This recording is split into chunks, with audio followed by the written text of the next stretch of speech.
Bismillahirrahmanirrahim. Alhamdulillahirabbil alamin wassalatu wassalamu ala asyrafil anbiya'i wal mursalin wa ala alihi wa sahbihi ajma'in. Subhanaka la ilma lana illa ma 'allamtana innaka antal alimul hakim. Rabbi shrah li sadri wa yassir li amri wahlul 'uqdatam min lisani yafqahu qawli. Amma ba'd. Alhamdulillah ala nikmatil Islam, alhamdulillah ala nikmatil iman wa kafa biha min ni'mah. Alhamdulillah, segala puji bagi Allah Subhanahu wa taala yang memberi kita nikmat Islam iman, yang memberi kita nikmat sehat sempat, yang memberi kita nikmat segala macam kenikmatan sehingga kita dimampukan, dibisakan untuk berpindah dari satu kebaikan ke kebaikan yang lainnya, dari perkara yang diridhoi sama Allah taala satu ke perkara yang diridhoi sama Allah taala yang lainnya, dari perkara ibadah ke ibadah yang lainnya. Dan inilah sifat yang dikatakan oleh Allah taala di dalam Al-Qur'an, innal abrara lafi na'im 'alal araiki yanzurun ta'rifu fi wujuhihim nadratan na'im yusqawna min rahiqim makhtum khitamuhu misk wa fi dzalika falyatanafasil mutanafisun. Niki Allah Subhanahu wa taala menceritakan, mengkisahkan atau ngasih tahu kepada kita, innal abrara lafi na'im. Orang-orang baik itu mereka ada di dalam kenikmatan. Orang baik itu yang gimana? Orang baik itu seperti apa? Yang berpindah dari satu kebaikan ke kebaikan yang lainnya. Ibadah di pagi hari, nanti pindah ke ibadah siang hari, nanti pindah ke ibadah sore hari, pindah ke ibadah malam hari, pindah-pindah. Isu jeneng pian masak digepo, dige keluarga, dige maem penopo ben kuat ibadah. Nanti agak siang sedikit nyempetne sholat duha. Nanti siang dikit nyempetin untuk ikut pengajian. Nanti siang dikit enek undangan undangan buah, undangan akikoh, undangan syukuran omah, gitu. Pindah. Dan uniknya atau baiknya orang Islam di setiap hal-hal tersebut penuh dengan kebaikan. Penuh dengan kebaikan, penuh dengan hal-hal yang sifatnya itu mendatangkan pahala dari Allah Subhanahu wa taala. Pian buah niate sedekah, nyeneng manten, nyeneng manten. Di situ ketemu orang banyak, silaturahmi bisa, saling pandang sama sesama muslim. Pokoknya enggak pandang-pandangan karo bojone wong. Enggak pandang-pandangan karo wong lanang. Pokoknya kita jaga hal-hal yang semacam itu. Katanya Allah taala, innal abrara lafi na'im. Orang baik itu di dunia sudah dapat kenikmatan. Di dunia sudah di dalam kenikmatan, di surga dapat surga yang namanya surga Naim. Jadi ada salah satu nama surga itu surga Naim. Di dunia mereka sudah dapat kenikmatan. Orang iman, orang Islam itu dikasih hati yang tenang, dikasih hati yang nikmat sama Allah taala. Melewati hari-harinya itu penuh dengan kenikmatan. Orang kemerungsung ning jero ati, enggak ada dendam sama orang lain. Ngelihat orang senang, dia ikut senang. Lihat orang susah, ikut berbagi susah, dihibur orang-orang yang lagi kesusahan, orang sakit diendangi. Jadi wong Islam, orang iman itu hatinya penuh dengan kenikmatan. Sama orang tuanya enak, sama keluarganya enak, sama saudara enak, sama tetangga enak, sama orang-orang semuanya. Dia kemana aja hatinya penuh dengan kenikmatan. Innal abrara lafi na'im 'alal araiki yanzurun. Kalau ini khusus di surganya Allah taala. Nanti mereka yang dijanjikan sama Allah taala, mereka akan menempati ranjang-ranjang indah mereka masing-masing. Jadi arikah, kalau kita zaman sekarang itu kasur itu atau ranjang itu dipan ini kan cuman dipan habis itu kasur. Tapi kalau zaman dulu tempat-tempat yang mewah-mewah atau dipannya para raja-raja, biasanya kan ada tiang-tiangnya 4. Kayak ada ada 4 pojokan, nanti di atasnya ada kotaan, terus dipakai buat naruh selambu. Bisa dibuka, bisa ditutup. Nah itu namanya arikah. Nah, dipan yang semacam itu namanya arikah. Katanya Allah Ta'ala alal araiki yang dulu, jamaknya araik. Jamaknya arikah itu araik. Jadi dipan satu namanya arikah, kalau dipan banyak namanya araik. Ngapain orang-orang iman itu di atas ranjang-ranjang mereka masing-masing? Ya linggo-linggo, sakarepe glundang-glundung kah, harap nyapo-nyapo terserah. Setiap dari mereka punya istananya masing-masing, setiap dari mereka punya ranjangnya masing-masing. Terus apa yang dikatakan? Katanya Allah Ta'ala alal araiki yang turun. Walaupun mereka ada di ranjang mereka masing-masing, mereka tetap bisa saling melihat. Saling melihat sama siapa? Saling melihat sama orang-orang yang mereka cintai. Kangen, kangen karo tonggone, misalkan kangen karo koncone, kok kangen karo konco pengajiane, langsung video call, video call. Di surga ada video call, sudah ada. Ini katanya Allah Ta'ala ini yang turun mereka, satu sama lain itu di atas ranjang-ranjang mereka masing-masing, tapi iso delok-delokan, iso tilpun-tilpunan. Jadi sebenarnya Al-Quran itu jauh lebih bisa difahami oleh orang-orang zaman sekarang ketimbang orang zaman dulu. Wong biyen mesti bingung, piye nek kasure dhewe-dhewe kok iso delok-delokan? Gimana mereka ada di rumah masing-masing tapi kok bisa kangen sama ini, pengen ketemu sama ini, pengen lihat ini, langsung bisa tersambung. Itu enggak ada bayangan mereka. Awake dhewe nek bayangan garek video call. Umike melek kok resepe jangan kode maiah ning omah, maiah video call. Iki masakane bumbune sakmene wis pas apa urung. Lebih masuk akal orang zaman sekarang. Lebih masuk akal orang zaman sekarang. Araiki yang turun. Terus apa katanya? Ta'rifu fi wujuhihim nadratan na'im. Semua wajah-wajah mereka penuh dengan kenikmatan dohir batin. Jadi wong iman ini tandone orang iman. Itu kita melihatnya aja udah senang. Ngelihatnya aja sudah tenang. Ngelihatnya aja pengen dadi wong apik. Nah, ini tandanya orang ahli iman. Ta'rifu fi wujuhihim nadratan na'im yusqawna min rahiqim makhtum khitamuhu misk. Katanya Allah Ta'ala salah satu minuman yang akan dinikmati oleh para ahli surga adalah khamr. Khamr atau minuman keras yang dikenal di sini itu sebagai minuman keras, nanti di surga ada. Tapi bedanya kalau di surga minuman kerasnya ini nggak bikin pusing, nggak bikin mabuk, nggak bikin hilang akal. Dan kenikmatannya ribuan kali lipat lebih nikmat ketimbang minuman khamr yang ada di dunia. Dan dikatakan orang yang nyicipi khamr di dunia nggak akan nyicipi khamr di akhirat. Orang yang pernah nyicipi minuman keras di dunia sama Allah Ta'ala diharamkan untuk menikmati khamr di akhirat. Masih wis tobat. Walaupun sudah taubat, tapi mereka nggak akan bisa menikmati kenikmatan itu di dalam surganya Allah Subhanahu. Nyapa wis ngicipi ning donya. Salah wis ngicipi ning donya, ning surga ndak dikasih sama Allah Subhanahu.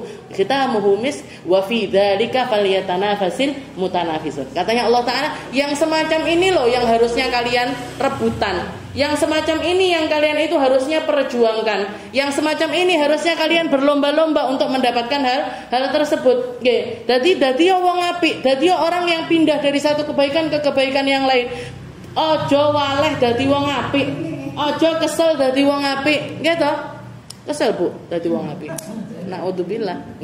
Jadi jangan sampai. Kenapa? Karena di dalam hal yang semacam ini katanya Allah Ta'ala kalian itu harusnya saling falyatanafasil mutanafisun, lomba-lomba perbanyak kebaikan, lomba-lomba perbanyak datang ke tempat yang baik, ngelakoni perkara sing apik karena surganya Allah Ta'ala itu mahal, gak ternilai, hanya bisa kamu jangkau dengan usaha yang serius.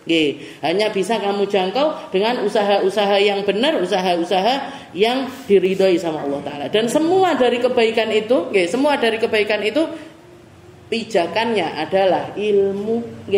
Fastaqim kama umirta. Katanya Allah Ta'ala, istiqomahlah kamu sebagaimana yang diperintahkan sama Allah.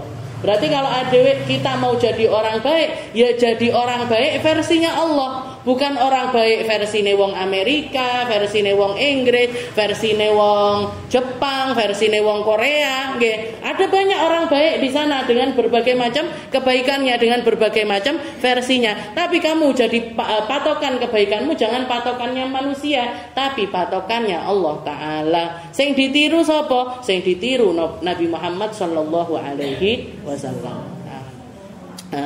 Kita lanjutkan pembahasan kita di dalam kitab Bidayatul Hidayah ila anqal qala al-muallif rahimahullahu taala wa nafa'ana bi ulumihi fid dharain amin fa'khudh lisanaka min thamaniyati asya. Al-awwal al-kadhib. Kita masih bahas tentang perkara-perkara yang harusnya kita jaga dari anggota tubuh kita. Yang paling akeh penyakitnya niki alambe. Jadi yang paling harus kita jaga adalah apa yang keluar dari lisan kita. Gampangnya ada satu syair katanya para ulama, wasam'uka sun an sima'il qabih kasaunil lisan anin nutqil qabih fa innaka inda sama'il qabih syarikun liqaili fantabih. Jadi sebagaimana telinga kita jaga dari segala macam pendengaran-pendengaran yang buruk atau pendengaran-pendengaran yang enggak perlu untuk kita dengar, maka dengan itu juga kamu jaga lisanmu untuk enggak sampai keluar kata-kata yang enggak baik. Dan sebenarnya kuncinya lisan itu dari telinga. Kuncinya lisan itu ada di telinga. Ketika kita dengerin banyak orang, iki curhat di rumahne, iki curhat di rumahne, iki curhat di rumahne, iki curhat di rumahne. Biasanya lisan ini sulit untuk enggak mengungkit hal tersebut. Jadi gampangnya gimana? Kalau mau jagain lisan, jaga dulu telingamu. Nggak usah akeh-akeh ngerungokne aibnya orang. Nggak usah terlalu panjang telinga. Jadi lek zaman dulu orang yuwaswis atau orang tajasus senengane nemplekne kuping ning gone jendelane tanggane. Enak apa. Baru ngono setelah dari telinga ketika didengar telinga, habis itu diomongin pakai iki tibake wong kuwi ngene, tibake wong kuwi ngene, tibake wong kuwi ngene. Ini penyakitnya.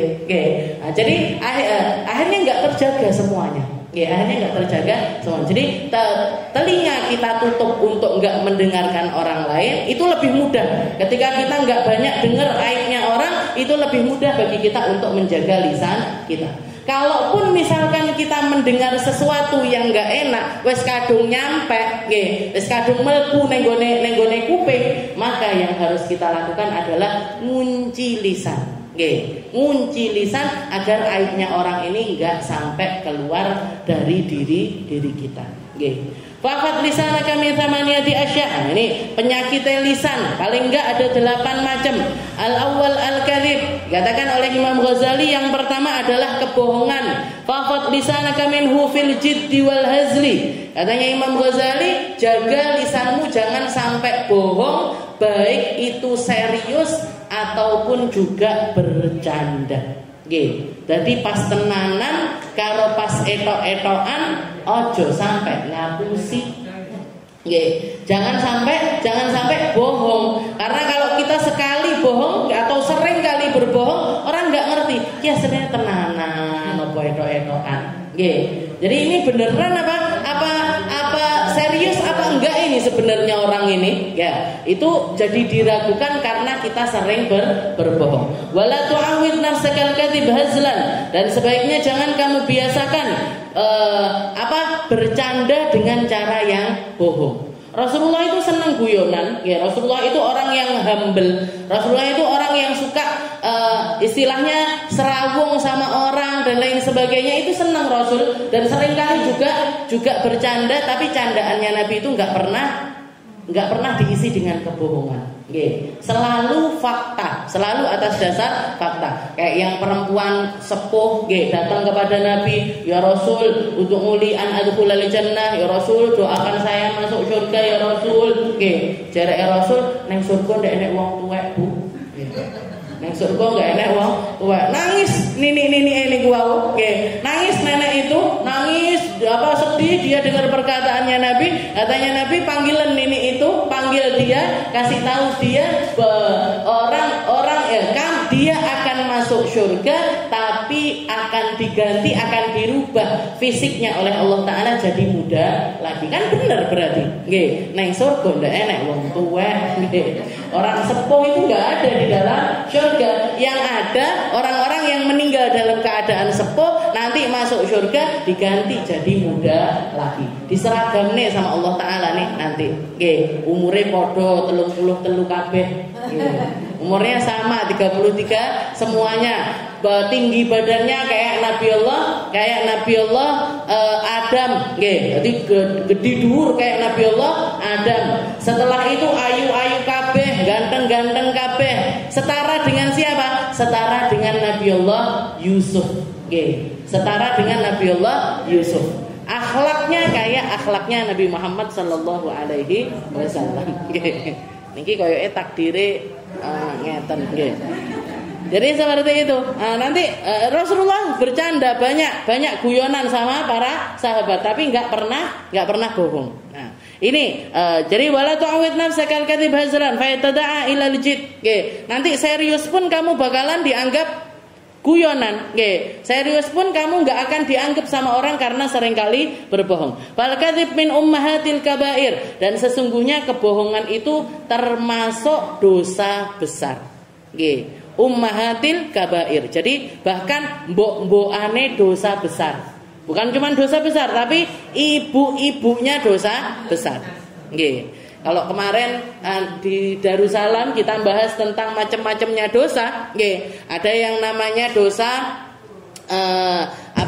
asyirku billah. Dosa paling besar itu dosa menyekutukan Allah Subhanahu wa taala, atau bahasa lainnya di dalam Al-Qur'an itu biasanya dikatakan dengan mendustakan Allah. Mendustakan Allah. Jadi dengan segala macam bukti kekuasaannya Allah, dengan segala macam bukti ciptaannya Allah Ta'ala, dia nggak mau percaya.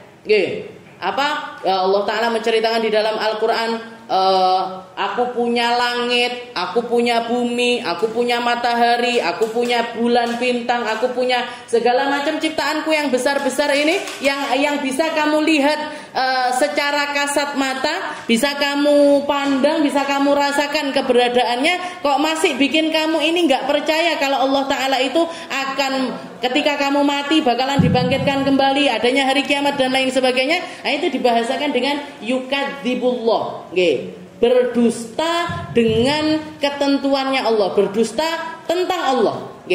Makanya dikatakan asyirik, menyekutukan Allah itu dekat sekali dengan kebohongan. Dekat sekali dengan kebohongan. Makanya sampai dikatakan ummahatul kabair, mbok-mbokane dosa besar. Jadi dosa besar pertama itu asyirku billah. Dosa besar yang kedua al-bid'ah. Jadi makanya jangan main-main sama menyekutukan Allah Ta'ala atau menuduh orang lain di dalam hal tersebut. Ngomong saat ada orang Islam dibilang ya kafir, wong kafir, wong kuwi wong nang neraka, wong tahlilan jereke nang neraka, wong mulutan jereke nang neraka. Itu kalimat itu enggak tertuju kepada orang yang bersangkutan, tapi justru balik kepada dirinya sendiri. Katanya Nabi Muhammad, barang siapa yang nuduh orang Islam kafir, maka kekafiran itu kembali kepada dirinya. Dan yang namanya orang Islam ini yang gimana? Selama mereka ini sholat seperti yang diajarkan sama Nabi, habis itu kiblatnya sama seperti kiblatnya Nabi, dan makan sembelihan seperti makan sembelihannya Nabi, maka mereka orang Islam. Jadi jangan sampai cuman perkara misalkan kuwi kunut, kuwi ndak kunut, kuwi kafir, sesat nang neraka. Oh, itu orang itu sukanya baca sholawat, lek sholawatan kok pas qiyam ngadeg itu syirik, itu hulu katanya. Banyak kan orang ngomong kayak gitu, berlebih-lebihan memuji-muji Rasulullah Shallallahu Alaihi Wasallam dan lain sebagainya. Itu ketika dia mengatakan orang itu kafir, orang itu begini, orang itu ahli bid'ah, orang itu kalimat itu kembali kepada dirinya sendiri. Jadi selama mereka sholat seperti sholatnya kita, subuhe loro, duhure papat, asare papat, maghribe telu, isyae papat, sama kayak sholatnya kita, nggak dirubah-rubah sama mereka. Kecuali kalau ada orang, aku lek subuhan papat, awakmu kan loro, aku papat. Ini berarti ahli bid'ah. Nanti duhur kan awan, kesel loro ae lah. Ini berarti apa? Sesat ini. Lek niku sesat tenanan. Kalau itu salah beneran. Tapi selama mereka sholatnya ini sama kayak kita, kiblatnya yo ning gone Mekah, lek haji yo ning gone Mekah, nggak pindah haji ning gone Australia misalkan, apa pindah hajine ning gone sing sepi ning gone Mekah wis tak haji ning gone liya misalkan. Di tempat lain meskipun tempat mulia sekalipun, meskipun ke tempat mulia, pergi hajinya ke misalkan sing cedhek karo Mekah ning gone Jeddah misalkan kayak Ka'bah dhewe. Gimana? Ini berarti sebledru niki. Tapi kalau selama Ka'bahnya itu kiblatnya itu tetap ke Mekah dan mereka cara nyembelihnya itu sama dengan cara sembelihannya orang Islam, nggak boleh dianggap kafir. Haram darahnya, haram hartanya, haram harga dirinya. Haram ini maksudnya apa? Berarti harus dimuliakan. Orang yang seperti itu kita tetap harus memuliakan mereka karena berarti di dalam hati mereka ada keimanan kepada Allah Subhanahu wa taala. Jadi yang pertama orang kafir itu dosa yang terbesar. Setelah itu bid'ah. Ini ngerubah tatanan, ngerubah syariat. Yang usuliyin, yang usul-usul, yang pokok-pokok agama. Kalau yang furu' itu nggak ada masalah di dalamnya. Katanya Nabi, ikhtilafu ummati rahmah. Perbedaan di dalam umatku itu adalah rahmat. Imam Syafi'i misalkan wudu. Kalau wudu katanya Imam Syafi'i air dikit diginiin aja sudah cukup. Katanya Imam Malik nggak cukup, harus roto sampai buri. Nah ini gimana? Penganut madhabnya Imam Syafi'i, penganut madhabnya Imam Malik, gimana? Sikap kita harusnya gimana? Ra usah tukaran. Sing melok Imam Malik ya dirotokne sampai buri, sing melok Imam Syafi'i cukup gini aja sudah cukup. Jadi perbedaan-perbedaan kecil seperti itu nggak perlu dianggap sebagai sebuah masalah. Jadi ahli bid'ah yang rubah tatanan, yang rubah cara ibadah seperti yang diajarkan sama ulama-ulama terdahulu atau yang menjadi syariat inti di dalam syariat agama Islam. Itu dua dosa yang terbesar. Setelah itu ada yang namanya dosa kabair, dosa besar. Ada yang ulama mendefinisikan apa yang dianggap ada hukumannya di dalam Al-Quran itu berarti dosa besar. Yang enggak ada berarti itu dosa kecil. Tapi juga para ulama dari hadis-hadisnya Nabi ada yang anggap ini bohong ini dosa besar. Terus ghibah itu dosa besar, namimah itu dosa besar. Kenapa? Saking besarnya kerusakan yang terjadi. Saking besarnya kerusakan yang terjadi dan juga Rasulullah mewanti-wantikan hal tersebut. La yadkhulul jannah namam. Katanya Nabi, enggak mlebu surga wong sing senengane adu domba. Di sini ngomong begini, di situ ngomong gitu. Bennya apa? Ben gempur-gempuran. Biar tukaran. Ulama dihasut biar benci kiai dihasut biar benci sama habaib dihasut biar benci sama akhirnya tukaran. Nah ini provokator kayak gini, maka mereka tidak akan masuk surga katanya Allah Ta'ala. Jadi setelah dosa besar ada dosa kecil. Dosa kecil ini biasanya identik dengan ketidaksengajaan. Tapi diterus nih, itu dosa kecil. Kalau dosa yang lebih kecil lagi namanya al-lamam. Itu dosa yang datang dari ketidaksengajaan dan dia langsung berubah dari dosa tersebut. Itu dosa yang lebih lembut lagi daripada dosa kecil. Tapi ala kulli hal ya semua dosa-dosa ini kalau pernah kita lakukan wajib tobat.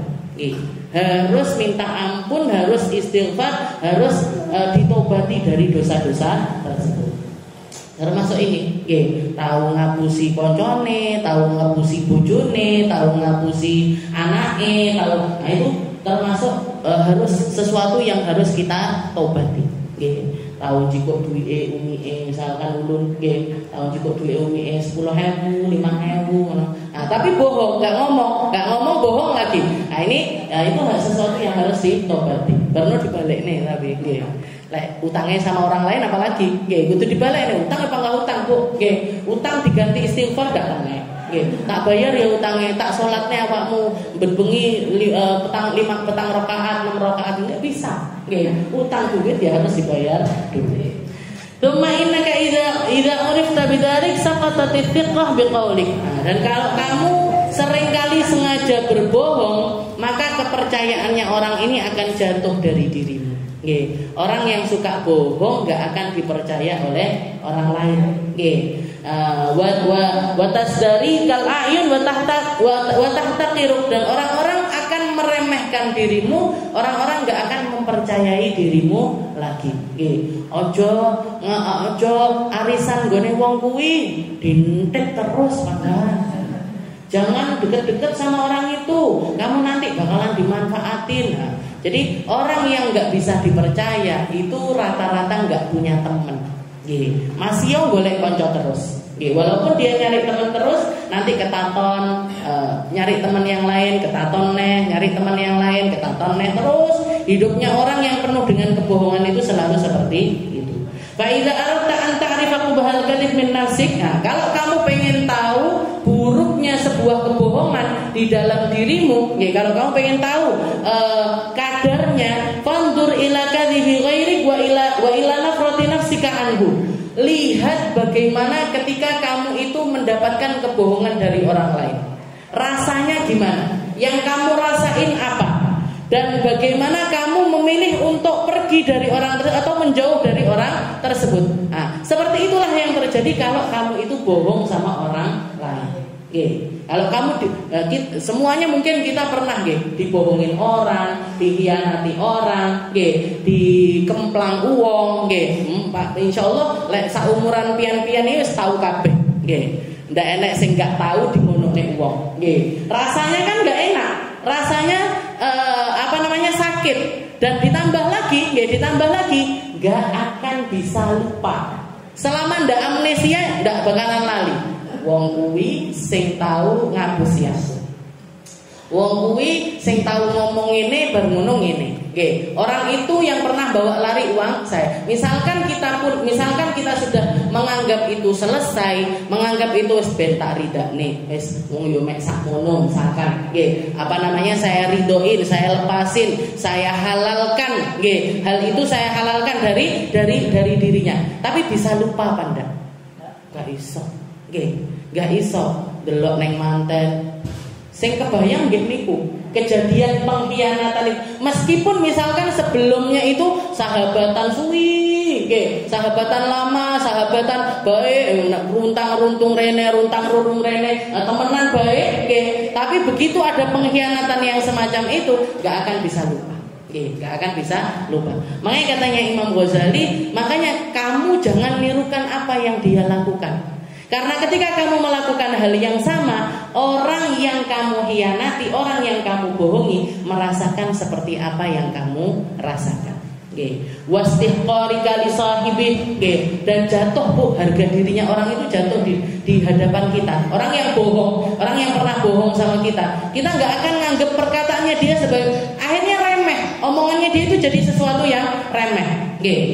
Wastiqbahikalah, bahkan sampai ke tingkat kalau ada orang lain bersangkutan sama orang ini, kita akan mengatakan kepada orang yang bersangkutan ini, hati-hati loh yo karo wong kuwi. Gitu. Jadi misalkan saya pernah dikhianati sama A misalkan. Si A ini berkhianat sama saya, tapi sudah selesai saya nganggap besbar anu, terus tahu-tahu ada si B cedek karo si A. Maka saya sebagai orang yang pernah atau korban dari si A ini tadi bakalan ngomong sama si B, hati-hati loh ya. lek awakmu karo wong kuwi. Nggih, aja gampang percaya, aja gampang nyilihi duwe, aja gampang gini. Dia pun juga akan mawas diri dari orang tersebut. Makanya pembohong itu enggak duwe kanca biasa. Orang yang suka bohong itu enggak bakalan punya teman. Wa kadzalika fa'al bi jami'i uyubi nafsik fa innaka la tadri qubaha uyubika min nafsik bal min ghairik. Begitu juga dengan segala macam aib yang ada di dalam dirimu. Kalau kamu pengen mengetahui kadarnya, lihat aib orang lain. Lihat aib orang lain. Kalau kamu melakukan hal yang sama, orang seperti itulah pandangan orang lain kepada dirimu. Jadi kalau kita melihat ada orang melakukan sebuah keburukan, kita bakalan tiba-tiba wong iki ngene. Ternyata orang ini suka bohong. Ternyata orang ini suka adu domba. Orang ini ternyata suka mengkhianati temannya dan lain sebagainya. Nah, ini kita kan melihat aibnya orang, melihat aibnya orang. Maka koreksi dirimu, lihat aib-aib yang ada di dalam dirimu. Kalau ada hal-hal buruk di dalam dirimu, seperti itulah pandangan orang lain kepada dirimu. Jadi koyok ngocok. Jadi jangan melulu ngelihat aibnya orang. Berkacalah sesekali. Berkacalah sesekali. Kamu lisanmu gimana? Kamu cara pandangmu seperti apa? Kamu langkah kakimu kemana aja? Kamu ngeluarin uang di dalam hal apa aja? Karena ini sesuatu yang nggak bisa ditutupi dari orang lain, nggak bisa. Sesuatu yang sudah kita lakukan dengan anggota tubuh kita itu dilihat, dipandang, disimak sama orang. Disimak sama orang. Jangan nganggep orang ini diem aja ngelihat, istilahnya surek dewe-dewe. Enggak, Bu. Orang itu merhatiin. Orang itu merhatiin. Ki bangun rumah. Wong kuwi tuku motor. Wong kuwi ada duit apa ya? Kaya kerjane kaya ratean kok tuku. Orang itu merhatiin. Orang itu merhatiin. Maka jangan fokus ke dalam perkara hidupnya orang. Berkacalah tentang dirimu. Seperti itulah anggapannya orang tentang diri. Kenapa sih kok kita harus berkaca? Ben iso benak nih awake dhewe. Koyok pian bibiran nih lho. Jangan kalau mau pakai lipstik, katek kocon apa mboten? Apa mek ngene.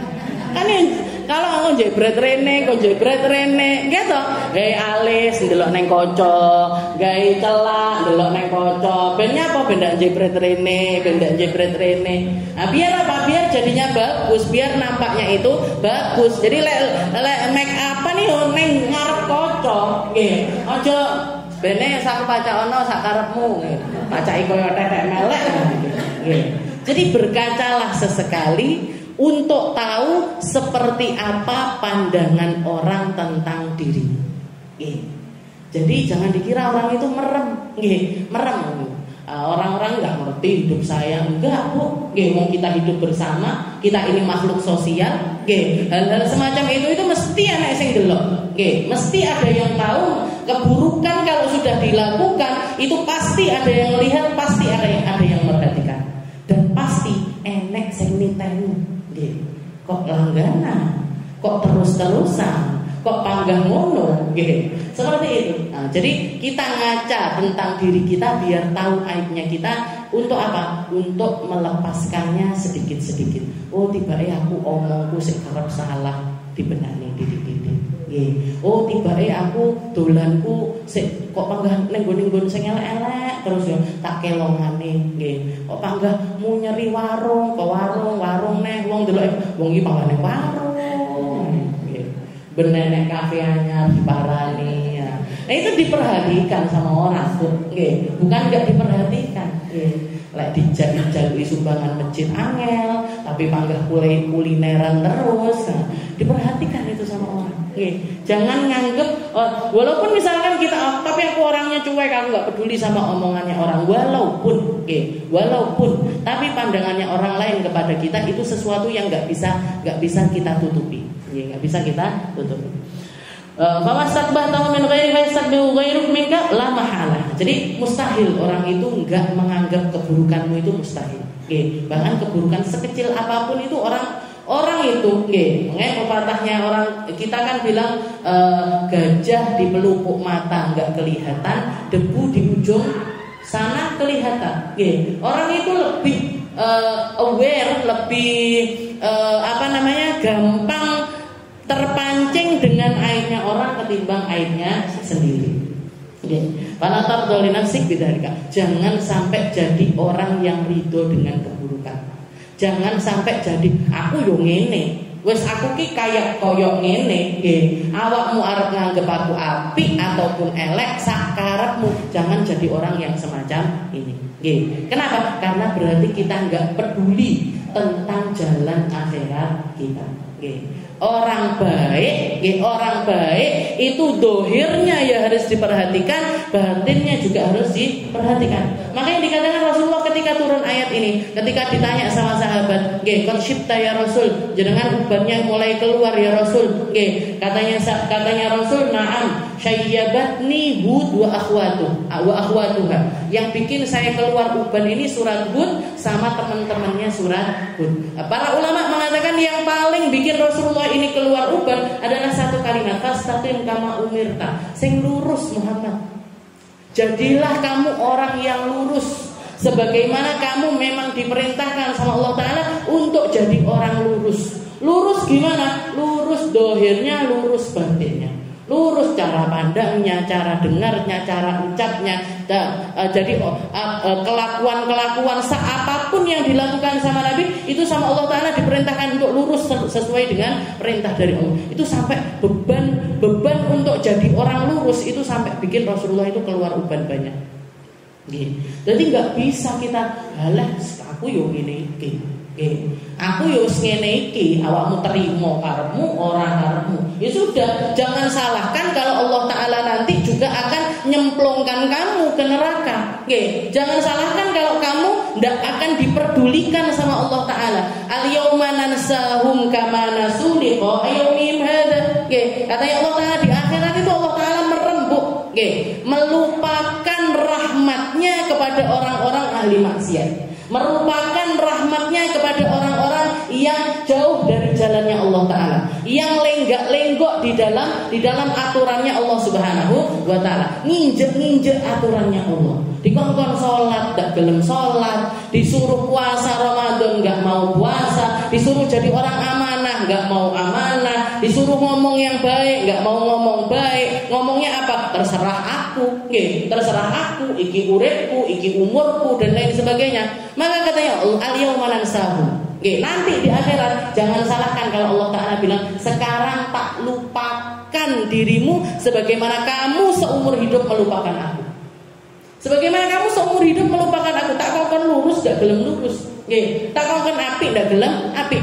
Jangan salahkan kalau kamu dimasukkan ke dalam nerakanya Allah Subhanahu wa Ta'ala. Dan azabnya Allah itu selalu dirasakan bahkan ketika orang itu di dunia. Orang buruk itu bakalan dapat karma buruknya di dunia dulu, berupa teguran-teguran, berupa hal yang sama seperti apa yang dia perlakukan kepada orang lain. Itu kama tadinu tudan, sebagaimana kamu itu kalau berhutang bakalan ditagih, itu semuanya kan. Kamu nyubit orang sekali bakalan dicubit orang, kamu nampar orang sekali bakalan ditampar, kamu merendahkan orang sekali bakalan direndahin sama orang. Itu pasti terjadi di dunia sebelum di akhirat, itu pasti terjadi. Dan kalau nggak taubat dari hal-hal semacam itu, di akhirat double. Neng donya wis dapat karmanya, di akhirat juga akan mendapatkan hal yang lebih mengerikan daripada apa yang dia. Al-yawma nansahum kama nasu liqa yaumihim hadza. Seumur hidup kamu melupakan hari akhirat, seumur hidup kamu melupakan jalan akhirat, maka jangan salahkan kalau di akhirat dilupakan sama Allah Subhanahu wa Ta'ala. Naudzubillah. Fala tardoli nafsika bidzalik. Katanya Imam Ghazali, hati-hati, jangan jadi orang yang seperti itu. Harus memperbaiki diri, harus benakne awak iki harus. Benerin apa yang menjadi amanahnya Allah Ta'ala di dalam diri kita. Athani al-khalfu fil wa'di. Jadi yang tadi itu adalah al-kadhib, bohong. Nah, itu penyakit pertama, penyakit lisan yang pertama yang harus sangat-sangat kita hindari. Yang kedua, al-khulfu fil wa'di, ingkar janji. Jadi omong sak omong, apa yang keluar dari lisan kita. Kalau kita ngomong A, harus mempertanggungjawabkan omongan A tersebut. Kalau kita ngomong B, harus mempertanggungjawabkan omongan B tersebut. Ya dulu orang-orang salaf itu kalau sudah janji sesuatu, walaupun kecil sekali, misalkan janjinya anaknya permen, nanti tak belikan permen, misalkan, nanti tak belikan permen. Itu mereka gak berani tidur, gak berani makan, gak berani minum sampai menunaikan apa yang dia janjikan.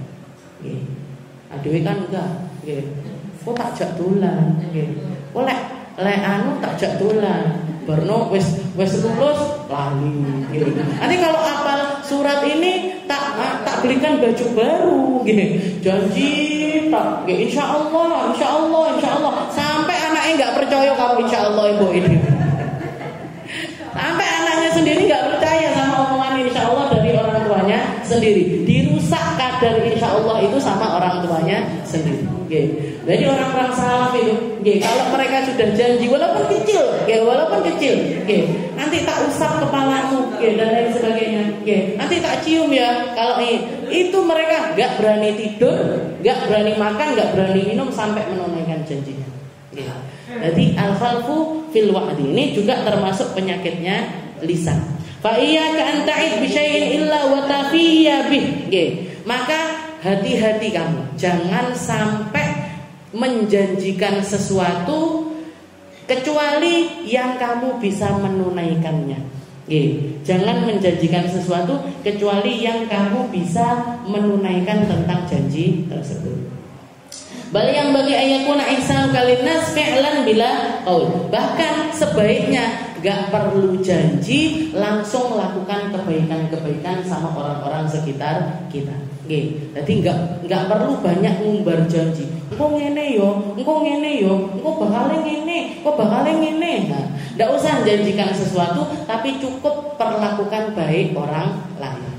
Makanya saya nggak berani Bu janjiin jenengan, Bu nanti ibu-ibu kita ziarah wali songo yo, wali lima nggak berani saya.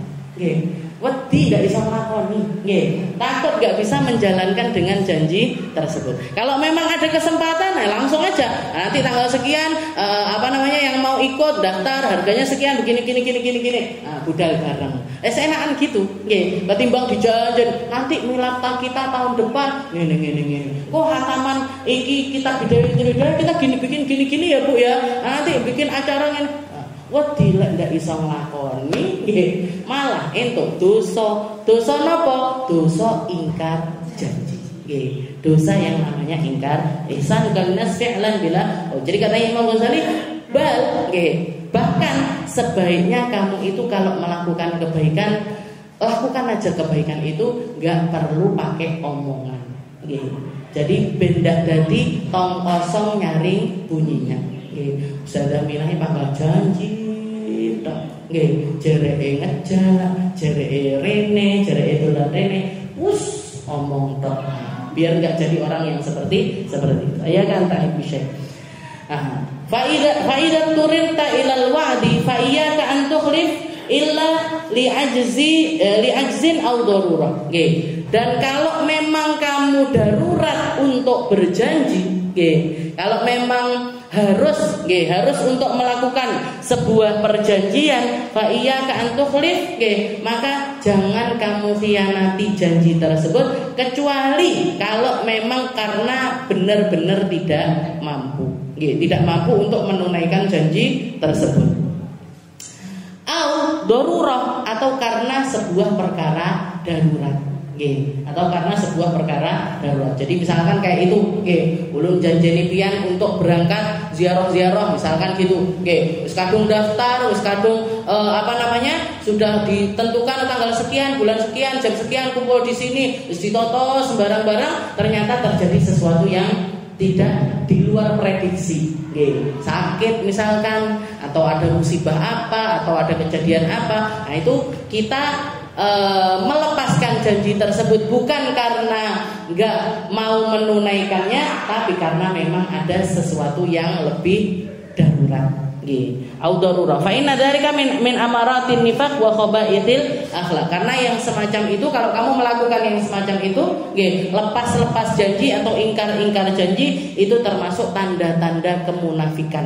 Tanda-tanda kemunafikan wa khaba'ithil akhlaq, dan juga akhlak yang tidak baik. Akhlak yang sangat-sangat jauh dari akhlak yang terpuji. Qala Nabi sallallahu alaihi wasallam, Nabi Muhammad sallallahu alaihi wasallam mengatakan, salatun man kunna fihi fa huwa munafiq wa in shama wa shalla. Katanya Nabi, 3 perkara yang kalau kamu melakukan salah satunya atau ketiganya, maka dia adalah orang munafik. Walaupun wa in shama wa shalla, walaupun dia ahli puasa, walaupun dia ahli salat. Walaupun dia ahli puasa, walaupun dia ahli salat. Man idza haddatsa kadzaba. Yang pertama adalah kalau orang yang sering kali bohong. Kalau ngomong senengane ngapusi. Wa idza wa'ada akhlafa. Dan kalau dia berjanji sering kali ingkar janji. Wa idza tumina khana. Kalau dikasih amanah, khianat dengan amanat tersebut. Mengkhianati amanat tersebut. Maka ini adalah tanda-tandanya orang yang munafik. Dan yang ketiga, as-salis al-ghibah. Ini paling lumrah kita sering dengarkan al-ghibah. Napa? Ngerasani wong. Ngerasani wong ini nggih penyakite lisan. Ihfad lisanaka minal ghibah. Jaga lisanmu dari yang namanya ghibah. Fal ghibah asyad min 30 zaniyatan fil Islam. Kadzalika al-khabar. Jadi satu aja yang diwasiatkan sama Imam Ghazali, katanya beliau, ghibah itu lebih dahsyat dibandingkan 30 perzinahan. Jadi sekali ghibah itu lebih dahsyat dosanya dibandingkan 30 perzinahan di dalam Islam. Kadzalika khabar, itulah yang dikatakan oleh Nabi di dalam khabar, di dalam hadisnya. Wa ma'na al-ghibah an tadhkura insanan bima yakrahu law sami'ahu fa anta muqtabun dhalimun wa in kunta shadiqan. Yang namanya ghibah kayak gimana? Nyebutkan aibnya orang lain, nyebutkan sesuatu tentang orang lain yang orang ini kalau dengar enggak bakalan senang. Enggak bakalan senang diomongin seperti itu. Itu semuanya adalah ghibah. Fa anta muqtab, ketika kamu melakukan yang semacam itu, berarti kamu adalah seorang tukang ghibah yang dolim wa in kunta shadiqan, walaupun yang diucapkan itu adalah sebuah kebenaran. Jadi ghibah itu tetap dosa walaupun misalkan sesuai dengan faktanya. Ngomong orang wong kuwi lho senengane zina, padahal memang pezina. Nah, itu dosa sudah kan. Orang itu sukanya judi. Memang benar orangnya tukang judi. Nah, tapi diomonginnya ini adalah dosa yang lainnya. Adalah dosa yang lainnya. Nas'alullah as-salam. Wa iyyaka ghibatal qurra al-qurra al-mura'in wa huwa bi an tufham al-maqsud minka min ghairi tasrif ataqul aslahahullah wa qad sa'ani ma jara alaihi wa ghammani fa as'alullah ayyusrihana wa iya.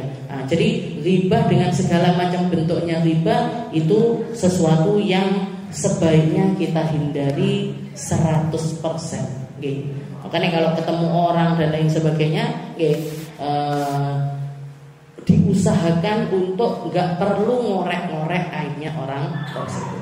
Biar apa ya? Benda jadi ngomongin dan lain sebagainya. Dan dosanya ghibah ini besar sekali. Katanya Allah Ta'ala juga mengatakan di dalam Al-Quran, seperti ka'antah kulalah ma'akhika maitan, kayak kamu makan bangkai saudaramu sendiri.